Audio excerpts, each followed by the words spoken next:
Wallazi arsala rasulahu bil huda wa dinil haqq liyuzhirahu 'ala dini kullih wa kafa billahi syahida. Asyhadu an la ilaha illallah wahdahu la syarikalah wa asyhadu anna Muhammadan abduhu wa rasuluh. Allahumma shalli wa sallim wa barik ala sayyidina Muhammad wa ala alihi wa sahbihi ajma'in. Qala Allah ta'ala fil Qur'anil Karim, a'udzu billahi minasyaitonir rajim. Bismillahirrahmanirrahim. Ya ayyuhallazina amanu taqullaha haqqa tuqatih wa la tamutunna illa wa antum muslimun. Pada Pak Camat, Pak Zaidan SE yang insyaallah dimuliakan oleh Allah SWT, Bapak Saiful, Ketua Kepala Kapuskas Bayuran. Alhamdulillah, ini kayak reunian aja nih.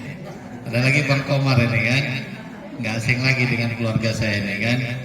Ada Bang Rahmat ini, ya manggilnya dari jauh lagi, Bang Ustaz Junaid ini kan, karena emang sudah sering akrab kita ini. Bapak-bapak, ibu-ibu yang berbahagia, alhamdulillah kita bersyukur kepada Allah SWT yang banyak memberikan nikmatnya kepada kita semua. Salawat dan salam semoga tetap terlimpahkan kepada junjungan kita Nabi Muhammad sallallahu alaihi wasallam. Bapak Ibu yang berbahagia, kalau ada pertanyaan sama kita ini 10 hari terakhir ya. Kalau kita ngeliat hitungan 10 hari terakhir. Nah, kalau ditanya lagi kita ini masih kuat nggak puasa ini kira-kira? Gimana ini yang bapak-bapak, masih kuat nggak? Kalau hari ini memang matahari nggak keluar ini, kuat aja hari ini kan. 3 hari yang lewat itu jam 2 itu sudah ada yang lapor sama saya. 3 hari yang lewat yang panasnya sampai 40 derajat kemarin, itu sudah ada yang ngomong sama saya. Tapi karena dia belum minum, jam 2 siang itu dia ngomong sama saya, pengen es jeruk kata dia. Itu jam 2 itu, saking memang panasnya. Nah, kalau kira-kira 10 hari terakhir ini Bapak Ibu masih kuat nggak kita ini puasa ini kira-kira? Insya Allah ya. Nah, 1 berarti masih kuat. Yang kedua pertanyaannya, berat apa enggak kita puasa ini kira-kira ini? Hah? Berat nggak kira-kira ibu-ibu? Yang benar. Bapak-bapak ini berat nggak? Puasa ini Bu, Bapak Ibu, tidak semua dipanggil. Yang bisa menyelesaikan tugas ini dari awal sudah disebut, bukan manusia. Dari awal sudah disebut yang bisa menyelesaikan tugas dari Allah ini bukan orang Islam. Saya lihat sudah banyak yang berbuka itu orang Islam. Sudah ada yang ngerokok, ya. Saya lihat ada ini staf camat juga pegawai, tapi bukan kalian enggak, bukan. Enak kita ngomong yang jauh ini, ya. Jadi begitu istri saya beli nasi itu di warung itu ada pakaian seragam, berarti sudah nggak kuat. Jadi dia orang Islam, tapi dari awal yang dipanggilkan bukan ya ayyuhallazina aslamu. Qori tadi, ini harus jujur, Qori tadi, ya, Qori itu pembaca Quran. Di awal dia membaca, Bu, dia menyampaikan firman Allah Al-Baqarah 183 itu, ya ayyuhallazina amanu. Berarti yang bisa menyelesaikan tugas puasa ini Allah sudah panggil, yaitu orang-orang yang beriman. Bukan ya ayyuhallazina aslamu. Kalau ya ayyuhallazina, wahai orang-orang Islam, udah banyak sekarang orang Islam yang berguguran. Jam 2 dia sudah makan soto, dia kan. Nah, cuman ya itu, ya yang bisa menyelesaikan. Tapi pekerjaan puasa ini berat. Yang bisa ngomong ringan tadi, siapa yang bisa ngomong ringan tadi? Itulah orang-orang yang beriman. Pekerjaan yang berat kalau dilakukan oleh orang-orang yang beriman, maka pekerjaan itu jadi ringan.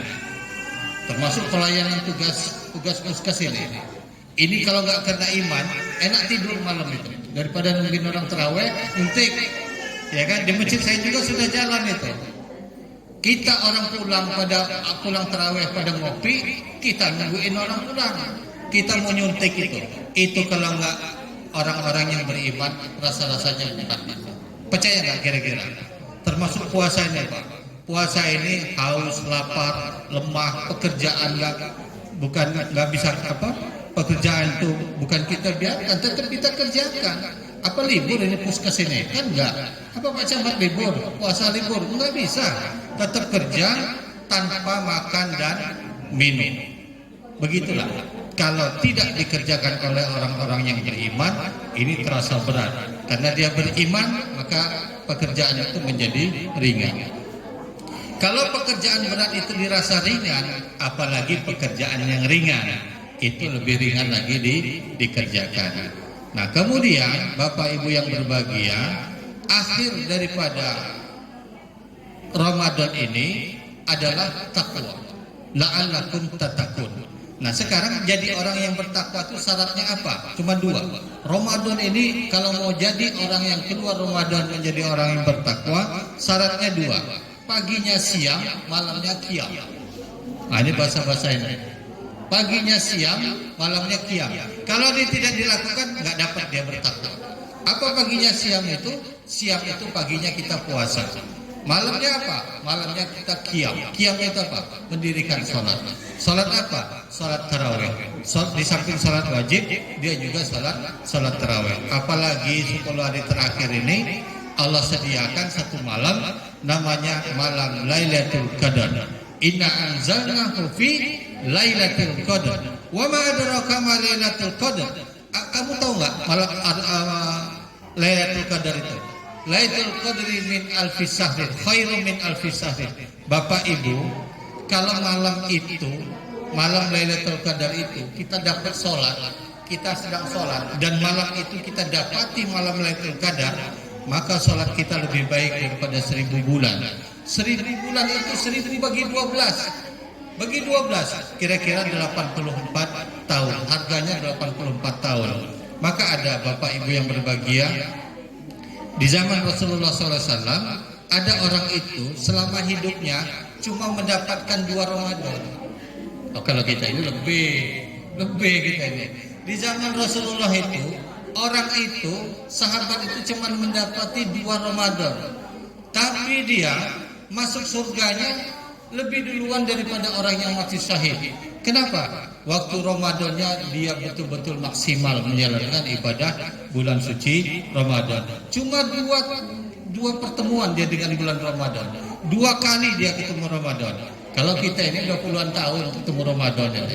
Nah, tapi orang itu dimimpikan oleh sahabat, orang yang lebih dulu masuk surga dibandingkan dengan orang-orang yang mati syahid. Kenapa ini ya Rasulullah? Karena dia melaksanakan ibadah Ramadannya secara maksimal. Dia puasanya maksimal. Jadi puasa maksimal itu bukan berarti ngeludah terus, ketemu kawan ngeludah, ketemu orang lemas, bukan gitu. Tapi dia baca Qur'annya maksimal, dia zikirnya maksimal, dia sedekahnya maksimal, dia jihadnya maksimal, dia qiyamul lailnya juga maksimal. Begitulah kira-kira. Nah, kalau syaratnya 2, siam dan qiyam, maka paginya kita puasa, malamnya kita sholat malam. Dan jangan lupa sholat malam itu jangan pernah kita tinggalkan, sekalipun jangan kita tinggalkan. Kenapa? Siapa yang bisa jamin besok kita ketemu Ramadan lagi? Tidak ada yang jamin. Ya, apalagi sebelum puasa kemarin di Sidomulyo, bentar-bentar pengumuman orang meninggal. Puasa ini bentar-bentar pengumuman orang meninggal. Dan orang itu kita kenal semua, termasuk tetangga beliau ini, Pak Ustadz Heri. Kemarin meninggal pada bulan Ramadan, pas hari Jumat. Seperti itu. Nah, kita juga belum tentu besok apakah bisa ketemu Ramadan. Maka ini Allah memberikan peluang yang sebesar-besarnya bagi kita, terutama 10 hari terakhir. Bapak Ibu yang berbahagia, nah sebenarnya judul hari ini masih ada waktu nih, 10 menit lagi ya. Nah, sebenarnya Bu, Bapak Ibu, judul hari ini itu pengantar saja, saya bagi 2 waktunya. Jangan diminum ya, ini berbahaya. Ada saya baca tadi Pak, dan pernah saya sampaikan juga, ada amal-amal yang dia merubah takdir. Sekarang takdir, kita sering ngomong takdir. Siapa yang tahu takdir ini? Takdir kita ini siapa yang tahu? Tidak ada yang tahu, cuma Allah. Malaikat aja nggak tahu, apalagi kita. Takdir ini yang tahu hanya Allah. Ya, malaikat itu jangankan kita, malaikat pun tidak tahu takdir. Tapi takdir itu kita juga tidak tahu, Bapak Ibu yang berbahagia. Apakah takdir kita ini buruk atau bagus? Sampai sekarang kita tidak tahu. Tapi yang jelas tadi cerita-cerita di mobil, ada juga tadi takdirnya itu, tapi belum takdir ini. Dia mantan ustadz, dia ustadz, tapi dia murtad. Ada nggak? Ada. Dulu dia rajin dakwah, tapi sekarang dia sudah nggak dakwah lagi. Dulu dia Islamnya bagus, sekarang sudah keluar. Dulu dia ahli masjid, sekarang tidak ahli masjid. Dulu dia ustadz, sekarang dia mantan ustadz. Nah, itulah takdir itu tidak ketahuan. Membolak-balikan hati itu adalah Allah Subhanahu wa taala. Nah, kita bagaimana terjaga supaya takdir kita ini menjadi takdir baik? Maka Bapak Ibu yang berbahagia, ada catatan saya itu amal-amal yang bisa merubah takdir.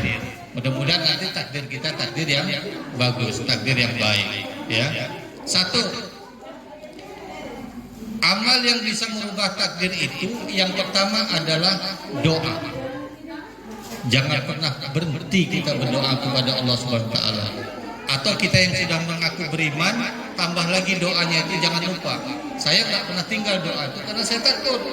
Nah, doa itu ya, Rabbana la tuzigh qulubana ba'da idh hadaitana wa hab lana min ladunka rahmah innaka antal wahhab. Itu Pak Camat, saya nggak pernah tinggal doa itu, Bang Komar. Saya takut.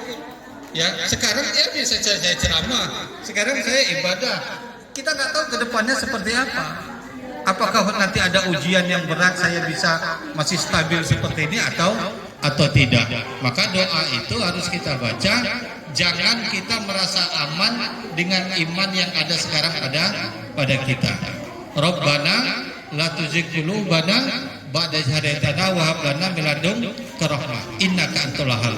Ya Allah, jangan Engkau cenderungkan hati kami ini kepada kejahatan setelah Engkau berikan kami kebaikan. Alhamdulillah ala ni'matil hidayah. Hari ini kita dapat hidayah dari Allah Subhanahu wa taala. Itu yang pertama. Ya, doa itu amal yang pertama itu adalah doa bisa merubah takdir. Yang kedua, apa amal yang bisa merubah takdir yang kedua? Berbuat baik. Berbuat baik. Jangan sampai kita ini bosan untuk berbuat kebaikan. Kalau memang nggak ada waktu lagi, kalau ada waktu, banyak cerita-cerita saya ini, ya, tentang orang yang takdirnya berubah karena dia selalu berbuat baik. Dan yang ketiga adalah sedekah. Sedekah. Nah, sedekah ini juga bisa merubah takdir. Nah, di zaman Nabi Ibrahim alaihissalam, Bapak Ibu yang berbahagia, di zaman Nabi Ibrahim itu ada anak muda. Anak muda ini datang kepada Nabi Ibrahim. Begitu datang kepada Nabi Ibrahim, dia mengatakan kepada Nabi Ibrahim, "Wahai Nabi Ibrahim," kata anak muda ini, dia kasih tahu, "Wahai Nabi Ibrahim, besok saya mau nikah." Dia kasih tahu, ngasih kabar, "Wahai Nabi Ibrahim, saya besok mau menikah." Mungkin kalau bahasa kita ngundang lagi. Besok saya menikah. Oh ya, kata Nabi Ibrahim, semoga berbahagia. Nah, berangkatlah anak muda itu. Begitu anak muda itu berangkat, Pak Ibu, datanglah malaikat maut, malaikat Israel kepada Nabi Ibrahim alaihissalam. Maka malaikat ini bertanya dengan Nabi Ibrahim, "Wahai Ibrahim, siapa anak muda tadi?" Kata Nabi Ibrahim, "Wahai malaikat, anak muda tadi memberitahukan kepada saya, dia ngasih tahu bahwa besok pagi dia akan menikah." Apa kata malaikat? Kata malaikat Israel, malaikat nyebut nyawa. Kata malaikat ini, "Sayang Nabi Ibrahim, alangkah sayangnya." Kenapa? Karena malam ini saya akan ke rumahnya. Malam ini takdirnya sudah ada, dan malam ini saya akan cabut nyawanya. Padahal besok pagi dia mau nikah. Jadi malaikat ini ngasih tahu sama Nabi Ibrahim, alangkah sayangnya Nabi, sayang sekali Nabi Ibrahim, besok apa malam nanti saya datang ke rumahnya.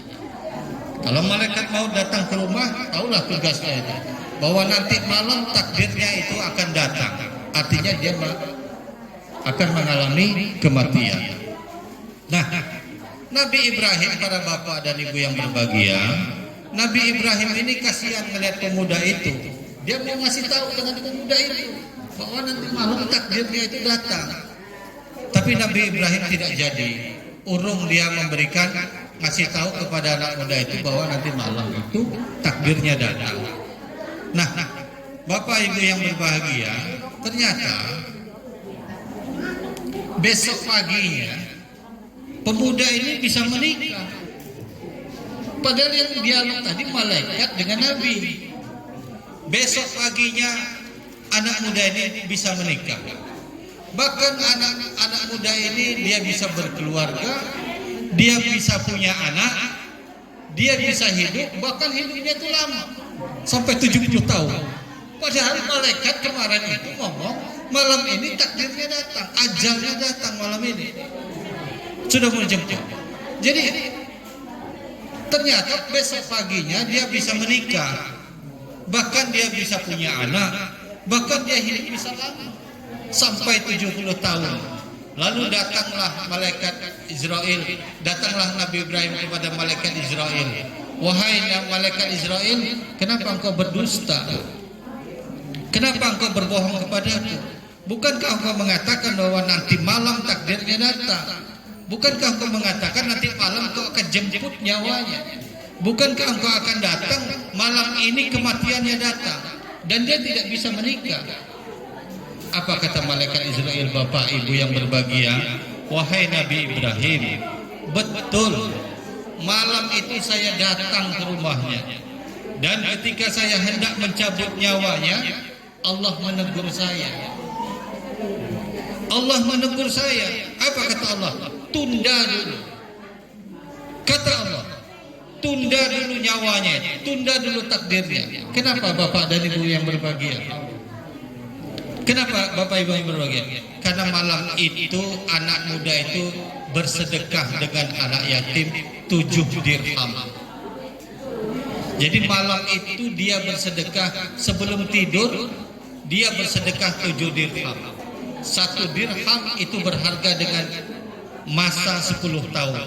Jadi 7 dirham umurnya bertambah menjadi 70 tahun. Begitulah bapak dan ibu yang berbahagia, bahwa amal yang ketiga yang bisa merubah takdir itu adalah sedekah. Maka bulan Ramadan ini, ya, jangan sampai kita tidak bersedekah. Ya, kalau di bulan lain itu kita sedekah pahalanya sekian, tapi di bulan Ramadan ini pahalanya berlipat ganda. Apalagi tadi kasih bingkisan kita. Mudah-mudahan panjang umur ini ya kan. Amin ya rabbal alamin. Ayo enggak sedekah, hati-hati Pak, nanti malam Pak. Nanti malam Pak kalau mau terawih bawa duit supaya nyawanya panjang. Kalau besok pagi yang meninggal berarti dia terawih nggak bawa duit dia itu kan. Baru 5 bingkisan. Begitulah kira-kira. Jam berapa ini? 5:06. 3 menit. Iya, kita tutup dengan doa. Ada Ustaz, nanti kita tutup dengan doa. Jadi bapak dan ibu yang berbahagia, banyaklah kisah-kisah itu, ya, dengan sedekah. Ada lagi kisah berbuat baik. Tapi waktunya nggak cukup Bang Komar. Kalau saya sebut bisa cukup nih 2 menit ya, cerita tentang berbuat baik ini. Ceritanya bukan di zaman Nabi Ibrahim lagi, zaman Nabi Musa. Jadi zaman Nabi Musa ada anak bujang. Waktu dia bujang, melarat hidupnya. Ini maaf ya, hidupnya miskin. Dia nikah, nggak ada perubahan, masih miskin juga. Dia ngomong sama Nabi Musa, wahai Nabi Musa, engkau kan yang pandai ngomong sama Allah itu. Nabi Musa kan pintar ngomong sama Allah itu. Dia punya kemampuan di Bukit Tursina itu. tolong minta sama Allah supaya saya ini berubah, supaya saya nggak miskin terus. Saya waktu bujang miskin, waktu nikah miskin. Tolong saya minta jadi orang kaya, kata dia. Minta tolong sama Nabi Musa. Kemudian Nabi Musa ngomonglah sama Allah. Kata Nabi Musa, ya Allah, ini ada umatku minta kaya. Kata Allah, aku kasih dia kaya, nggak apa-apa. Tapi kayanya itu nggak lama, setahun. Dia aku kasih kekayaan, tapi jangkanya cuma 1 tahun. Ada kaya, Pak. Jadi 1 tahun itu entah duit dari mana, entah harta dari mana, melimpah. Jadi jaraknya dia kaya cuma 1 tahun. Nah, waktu itu dia pas dia kaya itu 1,5 tahun berlalu, jadi orang kaya dia. Jadi dia ngomong sama istrinya, Bu, mumpung kita kaya, Bu, harta kita banyak, kita bagi-bagi aja sama orang miskin gitu. Anak yatim kita kasih, kita buat rumah singgah, kita buat tempat menampung janda-janda miskin, kita buat masjid, kita buat tempat-tempat orang ngaji. Pokoknya kita sedekahin banyak-banyak gitu. Mumpung kita dikasih kaya setahun. Begitulah Bapak-bapak, berbuat baik tak kala dia kaya. Tapi kata Allah perjanjiannya kayanya cuma 1 tahun. Nah Bapak Ibu, pas 1 tahun Pak, 1 tahun selesai, masuk tahun kedua masih kaya dia. Aneh juga ini. Kata Allah kan cuma setahun, udah 2 tahun masih kaya dia, 3 tahun masih kaya Pak Ibu. Jadi Nabi Musa ini ngomong sama Allah, ya Allah, bukankah engkau mengatakan bahwa perjanjiannya cuma 1 tahun jadi orang kaya? Kata Allah, aku ngasih dia jalan cuma 1 lubang, 1 jalan aku ngasih dia. Tapi ternyata orang ini ngasih jalannya banyak betul. Maka mengalirlah jalan-jalan dari situ. Aku pemurah, tapi aku tidak tega melihat hambaku lebih pemurah. Mumpung masih kaya Pak Camat, kasih aja sama dia orang ini. Nanti kalau udah melarat susah kita. Cukup ya. Ibu kalau banyak duit kasih ya, supaya kayanya awet. Amin ya robbal alamin. Udah cukup ini. Cukup. Maka waktunya diambil tadi ya. Cukup Bu ya. Mari kita berdoa 1 menit. Mudah-mudahan doa kita dikabulkan, karena doa dikabulkan itu tatkala berbuka puasa. Amin ya rabbal alamin. Auzubillahi minasyaitonirrajim. Bismillahirrahmanirrahim. Wal asri innal insana lafi khusr illa alladziina amanu wa amilu sholihati wa tawassaw bil haqq wa tawassaw bis sabr. Allahumma shalli wa sallim wa barik ala Muhammad wa ala alihi wa sahbihi ajma'in. Allahumma ya Allah ya Rahman ya Rahim ya Ghaffar ya Hakim. Ya Allah yang memudahkan segala urusan, mudahkan urusan agama kami ya Allah, mudahkan urusan dunia kami, mudahkan urusan kematian kami, mudahkan urusan akhirat kami ya Allah. Allahumma ya Allah ya Rahman ya Rahim, kami bersaksi bahwa tidak ada Tuhan kecuali Engkau, tidak ada serikat bagimu ya Allah, dan kami bersaksi bahwa Nabi Muhammad adalah utusan-Mu. Ampunkan dosa kedua orang tua kami ya Allah, maafkan seluruh kesalahan kedua orang tua kami ya Allah, angkat derajat mereka berdua ya Allah, masukkan mereka ke dalam surga-Mu ya Allah. Allahumma iyyaka na'budu wa iyyaka nasta'in. Allahumma iyyaka na'budu wa iyyaka nasta'in. Allahumma laka sumtu wa bika amantu wa ala rizqika aftartu bi rahmatika ya arhamar rahimin. Alhamdulillahirabbil alamin.